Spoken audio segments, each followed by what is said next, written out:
নমস্কার বন্ধুরা, আমি ঝুমা। আপনারা দেখছেন আমার নতুন চ্যানেল ঝুমার সাধারণ ঘরোয়া রান্না। আজকের রেসিপি হলো পুঁইশাকের ঘন্ট। আজকের রেসিপিটি রান্না করার জন্য যা প্রয়োজন তা হলো প্রথমেই পুঁইশাকের ডাঁটা, আলু এবং বরবটি কলাইকে ছোট্ট ছোট্ট টুকরো টুকরো করে কেটে নিলাম। এরপর আলাদা জায়গাতে বেগুন এবং পুঁইশাকগুলোকে ছোট ছোট টুকরো টুকরো করে কেটে নিলাম।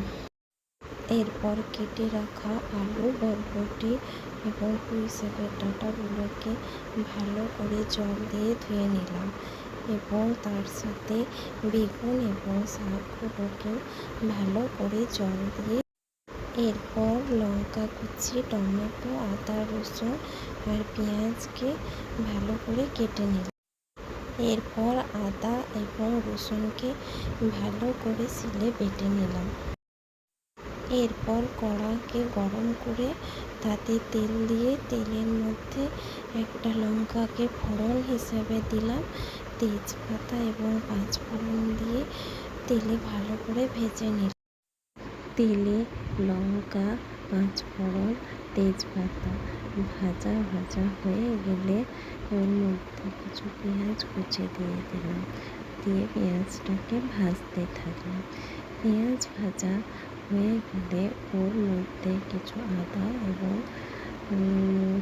বাটা এবং রসুন বাটা দিয়ে ভালো করে ভাজতে থাকলাম।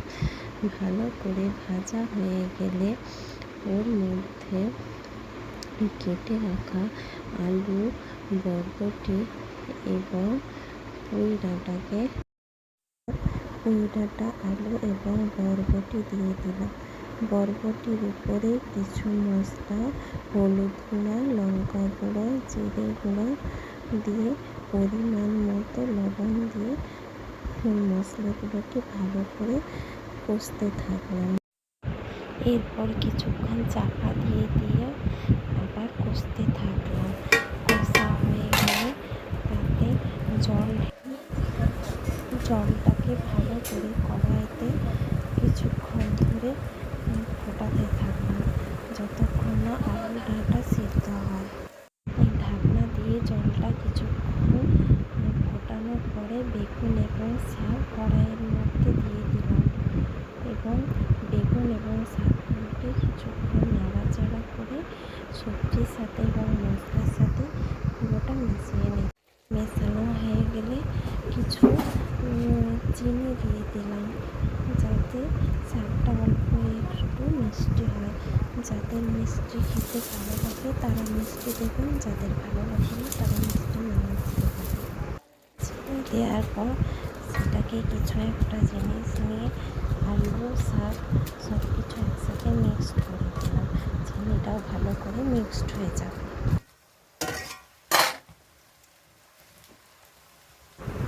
এরপর ভালো করে নাড়াচাড়া করার পর একটা জায়গাতে নামিয়ে নিলাম। এরপর তৈরি হয়ে গেল আমাদের পুঁইশাকের